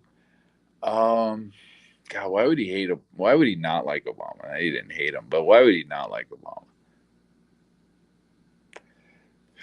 I mean, Obama didn't really do much. He really didn't do anything. He really did nothing. I mean, the one thing he did, I mean, I don't know. He did the fucking what do you call it? The stupid Obamacare, which was garbage. It was trash. It was just fucking pointless. So I don't know if Paddock would be upset about that. I don't think it matters. Obama killed a bunch of people. He fucking drone strike the fuck out of people, but I don't think Paddock would really care about that. So I don't know. Paddock, I mean, why would he? Right? He killed a bunch of people himself. Why would he give a shit? President is. Paddock told her he believed President Trump would do something to stop illegal immigration. Okay, so he was not a fan of illegal immigration. Okay. Yeah, well, I mean, I don't know. Whatever. Paddock did not comment on topic of gun control, did not display any racial bias except for illegal immigration, but that's, whatever. 2016, Paddock and Danley traveled to their residence in Reno. They returned to Mesquite. Paddock brought back a large gun safe. The safe was placed in the garage of the Mesquite residence. Okay, so when they returned to Mesquite, Paddock bought the gun safe. Okay, so he bought it in Mesquite, probably from the same store that he bought all that shit from. Danley observed a pistol in the safe when she had placed jewelry in it. Danley observed an increase in guns and gun-related purchases after Paddock retrieved the safe. Yeah, well, he got into it. He got into something. Yeah, he's fucking... It's a stupid addiction, man. He got into fucking guns. Paddock brought back a large quantity of ammunition on the return to Mesquite in August, in July, so August, September. Okay, Paddock and Danley drove to the residence in Reno. On their return to Mesquite, Paddock brought back a large quantity of ammunition. From where? From Reno? I mean, that's what I guess that's what we're doing. Danley assisted Paddock by putting loaded magazines into suitcase and duffel. I mean, this is a freaking summary of a goddamn thing that they never gave us. According to Danley, each duffel bag, and again, okay, so there's for you. I need Danley's fucking thing, but I know they're not going to give it to me. They're going to say it's going to go in the vault, but I'll FOIA for the Danley fucking Danley interview. So much ammunition. Pack told her is because one gun could use a lot of ammunition. All right. Yeah. Okay. Whatever. That's a stupid excuse. Paddock also said he began buying ammunition in bulk because it was cheaper. Yeah. Okay. Um, Paddock's newfound interest in guns is merely a hobby. It sounds like it. Packages began arriving at the residence frequently, and Paddock would open the packages in the garage. Paddock often went to gun stores and gun shows. Danley accompanied Paddock on a few trips to gun stores, but did not pay attention to the transactions. Sure you didn't. Yeah, sure you didn't. Danley also accompanied Paddock to an unofficial gun range located near the waste management landfill near Mesquite. So he already knew, oh my God, he already knew where this place was. So he'd been there before. So on the 28th, I believe it is. I believe it's 28th. That was not his first trip to the landfill. All right. I don't think I ever really realized that before, but yeah, I realize it now. Danley helped set up targets at long distance. Oh, shit. She was downrange from Paddock. That's, oof. All right. I bet you're rethinking those choices. Set up targets at long distances for Paddock shoot with the rifles. After target shooting with the various rifles, Paddock would clean them in the garage. Danley helped Paddock load magazines and move ammunition on more than one occasion. So you don't give a shit about what he's buying. You just don't fucking care. You check the fuck out. But here you are loading fucking ammunition into magazines on more than one occasion. That's something. All right. During his stay at Mandalay Bay, at the beginning of oh god, this fucking thing. Danley recalled Paddock behaving strangely. Now, let's see. Beginning of September. I wish I knew what the date was on that. I mean, I don't know if you could FOIA that. You know, it'd be some small bit of information, but it'd be interesting because then you could at least go back and look for video of on YouTube or whatnot. That'd be interesting. She observed Paddock constantly looking out the windows of the room, which overlooked the Las Vegas Village venue. Paddock would move from window to window, looking at the site from different angles. Okay. Doesn't mean anything. I mean, people look out windows. Fuck. Late August, early September 2017, Paddock told Danley she should go see her family in the Philippines. So, late August, early September, he started fucking telling her to get lost. Get out of town, whatever you want to call it. But, yeah, he told her to get out of town. Danley departed on September 15th and was scheduled to return October 4th. Yeah, okay. Yeah, that's kind of normal. People live out of, you know, if you're going to fly 16 hours or whatever crazy shit it is, yeah, I guess you want to stay a while. Paddock completed 3 separate wire transfers in Danley's account during the trip. 3. Total transfers was $150,000, according to Danley. The money was to be used to purchase a home in the Philippines. Danley was concerned Paddock may be attempting to set her up with a home and break up with her. Yeah, it's possible. I mean, it is actually possible. Money was to be used to purchase a home in the Philippines, $150,000. Yeah, I don't know. I don't know what that's going to buy you out there, but probably something. 3 separate wire transfers. Yeah, 3 separate wire transfers during the trip. So, I think 2 of them happened during this time, and then the third one was before, it looks like. But I mean, he offered her. So this is in. I mean, I wonder how much money he offered her. If we could see the damn transcript of this, how much money he offered her to every month, like how much her whatever you call it, her income. I don't know how to word it. Let's see. Dancing during the trip was by email or text message. See, there you go, man. Text messages. I mean, you know, the voice calls, you know, you're not going to get, but the text messages would be interesting. I mean, the voice calls, you could sit there and get the what they'll give you most likely is they'll probably give you a damn, you know, he made a call to a redacted number that lasted 30 minutes or something like that, which would be kind of interesting while he was actually there. That would be, something, I guess. So maybe that's a thing, um, asking for, God, my brain's not working anymore. Asking for a list of all phone calls that were made during his, from 25th, or not even that. It'd be like you just say the 20th to the 1st, September 20th to the 1st, and to October 1st in 2017. See what they give you. Just a list of, how many calls he made. Hopefully if you're lucky, they'll give you the time. If they give you anything, they give you the time the call was made, date, and all that sort of stuff with redacted numbers, so you don't know who it is, but you at least get an idea of how often this guy talked on the phone. And he didn't talk to her very much apparently because he it says here most of her communication was email or text message. Emails. How about some of those emails?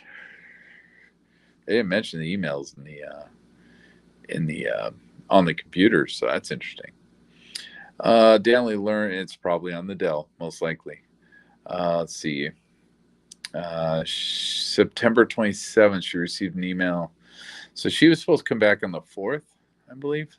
I believe it's the 4th. Yeah, October 4th. She received an email from Pat, asked her if she wanted to stay longer, and she replied she was ready to come home. So, okay, well, if I want to go conspiracy on this shit, right? Maybe. This fool was planning on doing something else. Maybe the Route 91 was not the the official target, and she decided, fuck you, I'm coming back, I'm done with this shit. And he was like, okay, well, it's now or never. If I'm gonna do this dumb shit, she's over there and I'm gonna do it now. But apparently she was ready to come home, right? So I guess that explains a little bit of why she came back to get questioned by the FBI. She learned who it was. She's in Manila, yeah. And there were some questions about this. I remember she's on her way to dinner when her sister received a phone call. I forget. It's something about the timing of that. It wouldn't have been dinner time when this all happened. When her driver's license photo was being shown on television. I don't know. Let's see. His ex-wife. Yeah, I mean, be nice to have some information on that shit, but you're not going to get anything out of a living person. They're not going to give you much about that, except unless you wanted to get her actual the actual statement. During spoke growing up was with a single mom and financial instability during his marriage to Peggy.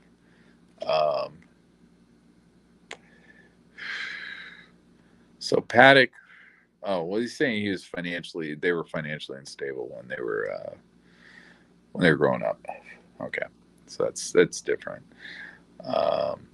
Paddock emphasized the need to be self-reliant and self-sustaining because of this. Yeah, I get it. Yeah, sounds about right. During high school and college, Paddock worked for the United States Postal Service. Okay. After graduating from college, he began work for the IRS. Paddock went on to work for Lockheed, the self-defense contractor, auditing agency, and then McDonnell Douglas. Okay, yeah. Yeah, you're not going to get anything out of that. Paddock was not interested in drawing attention to himself. He did not buy flashy clothes, jewelry, or cars. Yeah, obviously. Irene Hudson, the mother. Yeah, Eric, fucking crazy ass Eric. Whatever. I'm not interested in anything Eric's got to say. But yeah, I don't know. And then Bruce. Yeah, it sucks, man. Bruce died. He was the only one willing to actually talk to anybody. Okay, so I'm done with that. Let's see. Search warrants and legal processes. The investigative process required information to be obtained from numerous sources, venues to include but not limited to hotels and casinos. Okay, so um, I guess a list of what hotels and casinos. Um, let's see. How would you word that though? The investigative process required information. Um, what hotels and casinos were served search warrants um, during the investigation? Okay, so firearms related businesses. Okay, I'm not worried about that. Residences sympathetic. Yeah, okay. You end up search warrant for that. Vehicles. Yeah, okay. Internet providers. All right. So, I mean, it doesn't matter, dude. He's probably got Cox cable or some stupid shit like that. So it's not even worth asking for that. Telephone companies. That's not really worth asking for.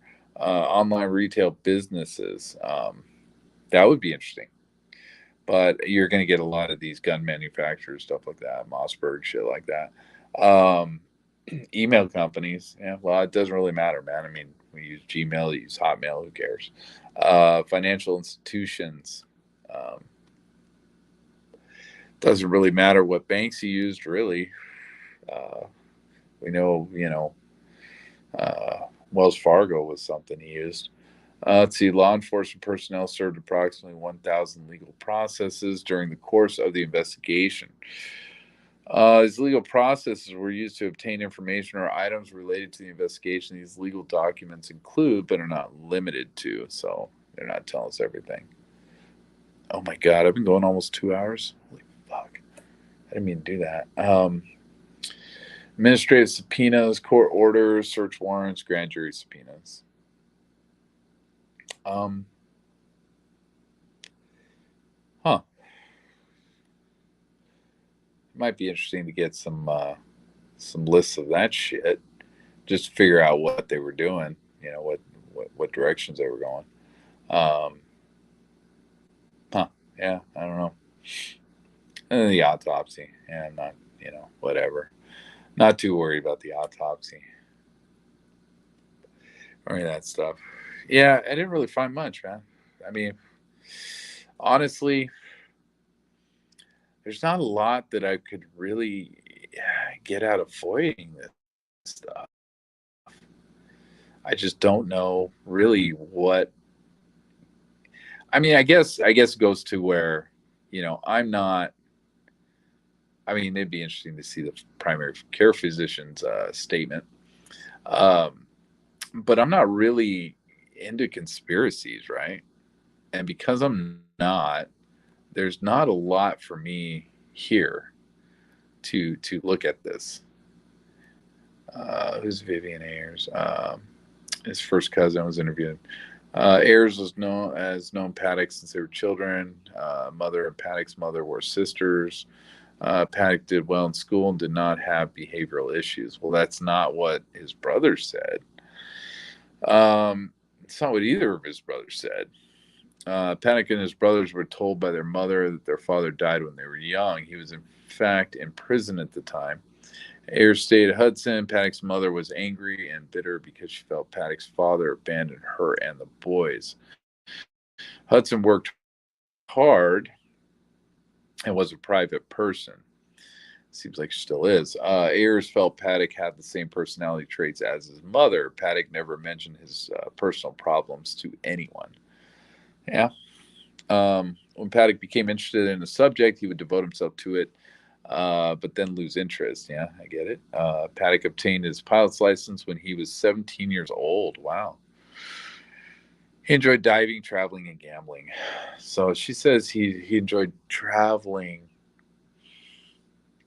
I just want to know, is that a new thing? Was that a Mary Lou thing? Like, did he, get mixed up with Mary Lou? And was she like, one of these types of, people that's like, oh, I want to go on a cruise. I want to go here. I want to go there. I want to see Italy. Let's see. According to Ayers, Paddock began losing interest in traveling approximately 1 year ago. Huh. Okay. So, dude, I mean, I don't know, dude. I mean, I hate to say it, man, but it sounds like he was all into Mary Lou in the beginning. Maybe he was trying to, woo her or whatever, and start traveling with her, going crazy and all that. And then it looks like he just was like he was done with it. He was done with that whole thing. I don't know. Paddock attended college and later worked for the IRS and Lockheed. Ayers stated Paddock did not like working for other people, began investing in real estate with family members. Okay. According to Ayers, there was no criminal intent in Paddock's buying and selling real estate.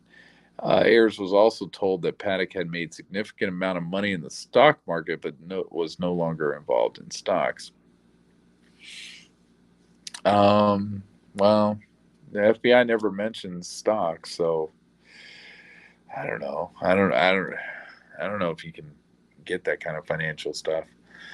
Besides becoming more irritable, Ayers did not notice any significant changes in Paddock's behavior. However, she was more concerned for his health because he did not look well. Paddock did not take care of his teeth. Ayers noticed his teeth were either missing or rotten. Paddock told her it was because he could not go to the dentist due to his allergies. Um, why do your teeth end up missing or rotten? It's not usually just misuse, man. You brush your teeth, they usually do okay. They usually don't rot out. Um, it's not that big of a deal. Um, I mean, shit. I don't know. That sounds like a drug problem to me. That sounds like a drug problem to me. And, his brother talked about hookers and blow. And even though his brother said he hadn't seen his brother in 7 years, he said hookers and coke. That's what he was into. Uh, um, so I don't know. I don't know. To me, that kind of backs it up. Um, let's see. So Jacob described Paddock as eccentric. Paddock liked to keep to himself, did not want to be recognized. If he had a large jackpot with gambling, Paddock would decline any photographs or recognition. Jake, yeah, but that like defeats the whole purpose, man. These casinos like to take the pictures, post them on the wall. Look, dude, we gave out fucking $10,000 to this dude last week. It's weird. Paddock was a high roller at many casinos in Las Vegas. He said Paddock was careful with his money. Paddock would careful with your money, dude. You're gambling, for Christ's sake. No, you're not. Paddock would play machines on nights when his points would be doubled or tripled for complimentary rooms, shows, and meals. That's still not being fucking careful with your money. Let's see. No political. Yeah, okay. Jacob told investigators his family was not very close. Only met Paddock 6 or 7 times in his life. Paddock would occasionally speak to Eric on the phone, and the last time was during Hurricane Irma. So the family was not very close. All right, all right. Jacob believed Paddock received a degree in accounting or business. Okay, yeah. So this was the only interesting thing from this guy. Saw his uncle in February 2017. Jacob was living in Los Angeles, California, moved back to Florida. His father, Eric Paddock, drove his RV to California to help Jacob move. Jacob and Eric stopped in Las Vegas and had dinner with Paddock at the Wynn, Las Vegas. Jacob stated Paddock had 2 rooms at the Wynn, but he and his father did not stay the night. So again, we got a pattern: 2 rooms. That's what he's doing. Um, and I wonder if the 2 rooms was had to do with the Mary Lou comps and him blowing through her comps as well as his own. Um, ordering room service for 1 room and then the next day ordering room service for the other room, and just siphoning both comps. I don't know. It's weird. It's weird. It's weird that they would even give him a room under her name. It's fucking bizarre. It's so bizarre. Um, yeah, I don't know. Anyway, yeah, this has been 2 hours, man. I got a few things to FOIA, I guess, out of this, but damn, it's like, I mean, there's a lot of information we don't have, but what do you really want? Like, I guess, all this stuff like the David Paddock, if you ask for Mary Lou Danley or David Paddock or any of these people, you ask for their statements, their written statements or whatever, recorded statement, whatever it is. Um, they'll just tell you it's going in the vault and you won't get shit, you know? And so it's kind of a waste of time. I guess you could do it, but like, which one of these do I really want? Um, Mary Lou is the only one I can really think of. Um, that's about it. Um, that's about it. So I don't know. I don't know. We'll see. I'll go watch this video again, and whatever I came up with, I'll work on that tomorrow. Anyways, I'm out of here. Have a good night, everyone, and stay safe out there.